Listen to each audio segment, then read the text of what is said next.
E é sobre esse acidente entre dois aviões, como a gente viu no Aeroporto Internacional de Tóquio, no Japão, que a gente conversa agora com o Geraldo Portela, ele que é especialista em gerenciamento de crise. O Gerardo, inclusive, esteve aqui com a gente ontem para a gente falar do terremoto e agora a gente tem a questão aí dos aviões. Gerardo, boa tarde para você. E eu já queria começar perguntando o seguinte: uma falha na comunicação está sendo investigada como uma das causas. E aí vem a pergunta, né? Vem a dúvida. O fato do terremoto recente pode ter algo a ver ou são dois eventos totalmente distantes? Gerardo, boa tarde mais uma vez. Boa tarde a você e a todos que nos acompanham. Já temos informações e imagens suficientes para entender que uma das duas aeronaves estava no local errado. Então, é preciso agora uma investigação profissional para ter certeza qual das duas aeronaves estava posicionada de forma errada, de modo a acontecer uma colisão no aeroporto, onde a cultura de segurança é forte, onde as boas práticas na aviação japonesa são reconhecidas, com poucos acidentes, e mesmo assim aconteceu essa colisão. Nesse sentido, houve alguma falha, pode ter sido uma falha de comunicação, que fez com que uma das aeronaves se posicionasse de forma errada, seja a que fez o pouso, bem como pode ter sido também um posicionamento errado da aeronave militar que estava ali à espera do seu momento de decolar. Mas, analisando com as imagens que nós temos até agora, com as informações que chegaram até o momento, existe uma probabilidade maior, só uma investigação vai confirmar isso, que a aeronave militar estivesse num posicionamento indevido, uma vez que a prioridade para o pouso é sempre hierarquicamente superior do que o posicionamento de aeronaves em solo. Então, se há uma aeronave fazendo um pouso, essa aeronave tem toda a prioridade. E talvez tenha havido uma interferência, já que é uma aeronave muito grande, o Airbus A350 é uma aeronave muito grande, grande porte. Algumas configurações podem ter até 440 pessoas a bordo. É uma aeronave muito moderna, a primeira aeronave da Airbus, que a fuselagem e as asas são quase que totalmente de fibra de carbono, e mesmo assim o desempenho da tripulação em proceder ao escape e abandono foi espetacular. Eu diria que veio à perfeição, porque eles conseguiram a tempo de deflagrar o processo de escape e abandono, lembrando que precisa fazer uma opção de portas. Então, muita gente acha que os comissários de bordo só distribuem alimentos. Não, eles são guardiões das portas para que, no momento como esse, eles tomem a decisão de que portas serão abertas, por onde as pessoas irão sair. Essa decisão foi crucial para salvar as mais de 340 pessoas que estavam a bordo.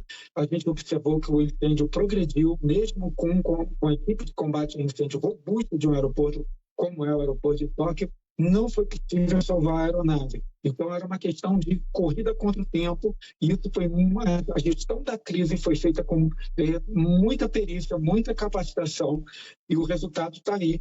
Todas as pessoas conseguiram ser salvas. Infelizmente, isso não aconteceu porque o choque foi catastrófico, e aí a aeronave carregada de combustível, aguardando para a decolagem, acabou tendo uma explosão catastrófica que impediu o salvamento daquelas pessoas. Certo, Gerardo. E apesar de toda a performance da tripulação, a fadiga é uma segunda causa que está sendo investigada ali pelos órgãos. E embora os acidentes de avião sejam raros, quando ocorrem, em 80% dos casos, eu estava vendo aqui, que resultam em erro humano. E destes, entre 15% e 20% são causados aí pela fadiga. É certo que a gente dizer que a fadiga dos tripulantes é uma das maiores ameaças à segurança aérea? Sim, agora nós entramos num cenário, né, da disciplina de fatores humanos. O que são fatores humanos, né? É um termo que está bastante popular hoje no Brasil, na área técnica de engenharia, mas dá muita confusão sobre isso. São os fatores de engenharia que induzem pessoas a erros. São procedimentos mal escritos, condições de trabalho, tabelas de cédulas, que fazem o operador, no caso aí, o comandante da aeronave e o piloto, estarem sob fadiga. São questões relacionadas com o ambiente mesmo do país. Por exemplo, tivemos uma catástrofe recente, tivemos ali uma questão de um grande terremoto. Aquela aeronave militar, ela estava trabalhando integrada em resposta a uma emergência. Esse é um fator de indução a erro humano que a gente chama tecnicamente na área de engenharia de fatores humanos. São fatores explicitamente de engenharia associados com fatores ambientais gerais que podem induzir pessoas a cometerem erros. Por exemplo, o posicionamento indevido fora da posição exata de uma aeronave à espera de seu momento de decolagem. Lembrando que o Airbus A350 é uma aeronave muito grande, a sua envergadura é muito grande. Muitas vezes o piloto pode não perceber que é um A350 tão grande e possa se aproximar mesmo em solo e não ter esse dimensionamento, principalmente à noite. Então, são fatores de indução a erros humanos. Então, um trabalho muito árduo de resposta à emergência, pessoas que estão carecendo de recursos, que precisam ser levados de avião. Então, há muita pressão. E aí a gente responde também aquela sua primeira pergunta sobre conexões entre um acidente como esse e o cenário que o Japão está passando pós-terremoto de grande proporção. Sim, não existe coincidência. Todos os fatores eles acabam tendo algum peso, alguma influência para que um acidente como esse aconteça. É claro que a investigação vai tentar descobrir qual foi o fator decisivo, aquele que pesou mais, e tentar recomendar ações para que isso não se repita. Mas o cenário é muito crítico. E mesmo no cenário crítico, de gestão de crise, que se alastra pelo país como um todo, o comandante e a tripulação dessa aeronave, da Japan Airlines, o Airbus A350, ele fez um trabalho de gestão de crise em meio a toda essa turbulência excepcional, e utilizou os escorregadores da maneira certa, usando as portas certas, no tempo certo, suficiente para tirar todas as pessoas com vida. Isso é algo a se frisar, porque nós poderíamos estar falando aqui não de 5 pessoas, mas de mais de 350 pessoas mortas. Com certeza, Gerardo. E eu queria te perguntar de que forma o fato de ter acontecido um terremoto recente e agora esse acidente entre os aviões acende um alerta para a gente de que quando acontece ali já uma primeira crise, como essa que foi do terremoto, a gente tem que, de fato, ficar em alerta porque outras sendo causadas pelo terremoto ou não, podem acontecer, seja por questões psicológicas, seja por outros desastres naturais, né?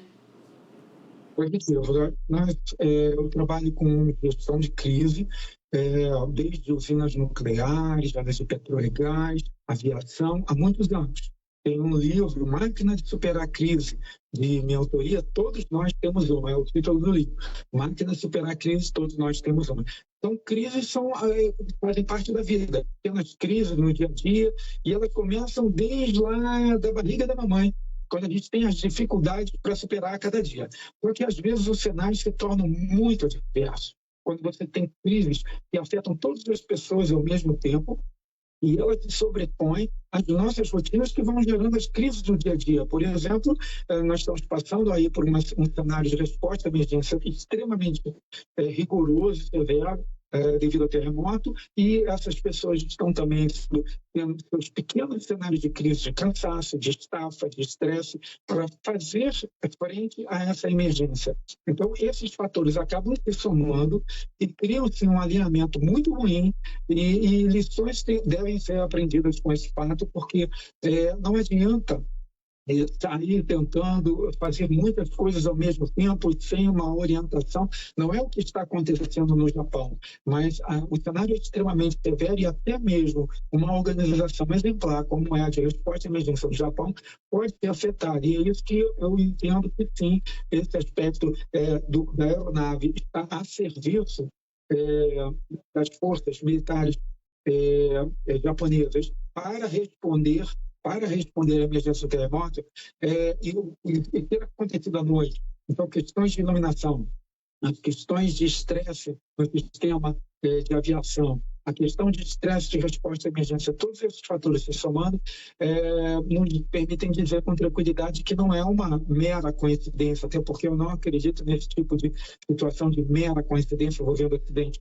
O que existe é um alinhamento de fatores e a necessidade de estudar e entender esse alinhamento para que ele não se repita. Então, é isso que nós precisamos ver. Talvez tenha havido uma pressão muito grande para essa decolagem acontecer, em condições de exaustão dos pilotos e do comandante, e talvez isso tenha influenciado. Então, uma investigação convencional, técnica e apurada será possível se confirmar qual foi a causa raiz, a causa principal que influenciou esse acidente. Mas, com certeza, são muitos fatores que empurraram a esse cenário extremo que acabou causando essa colisão em solo.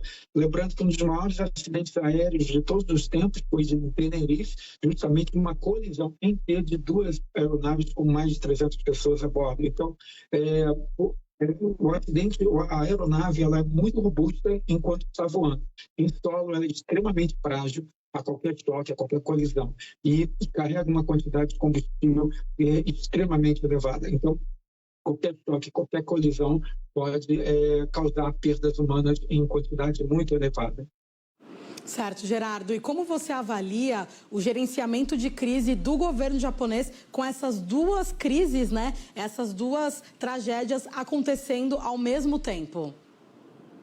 Sim, são duas, acho que nós conseguimos enxergar de clareza aqui do outro lado do mundo, mas com certeza são muitas frentes de trabalho, uma situação extremamente complexa, e o Japão é, sim, um exemplo de gestão de crise e de cultura de segurança forte. A gente tem imagens aí das pessoas dentro da aeronave com um comportamento admirável.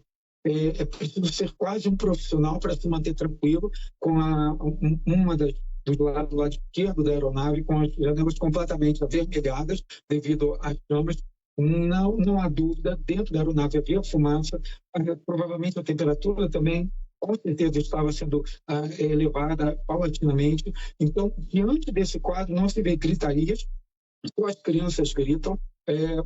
Existe, sim, claro, algum tipo de reação, mas muito controlada. Isso é possível numa cultura de segurança muito forte. E isso facilitou muito o trabalho da tripulação para fazer o escape e abandono. Então, apesar de tudo que está acontecendo, temos que reconhecer que o terremoto foi extremamente forte, né? Um nível de magnitude acima de 7.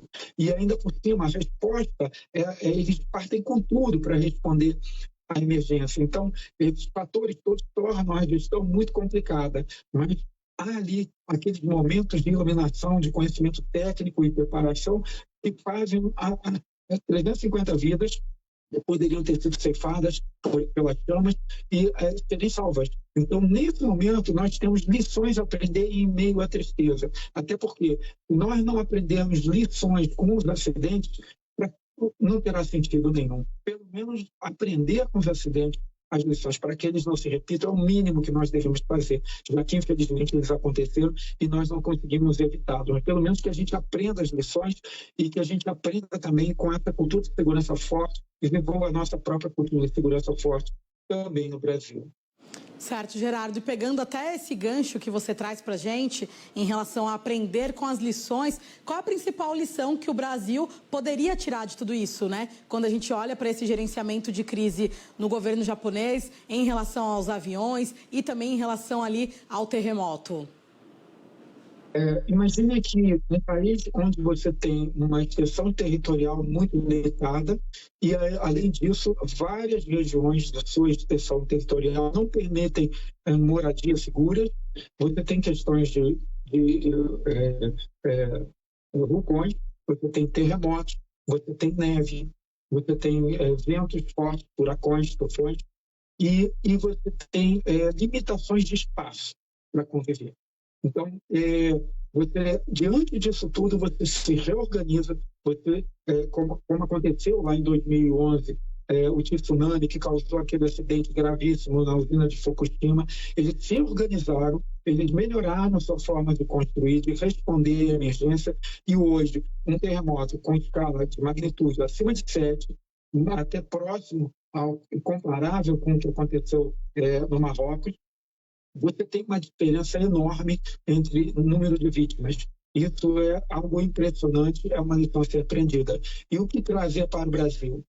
Muitas vezes nós olhamos para as nossas tragédias envolvendo grandes tempestades tropicais, deslizamentos, e nós achamos que parece impossível fazer alguma coisa que possa impedir isso, porque é a natureza. Não, não, não.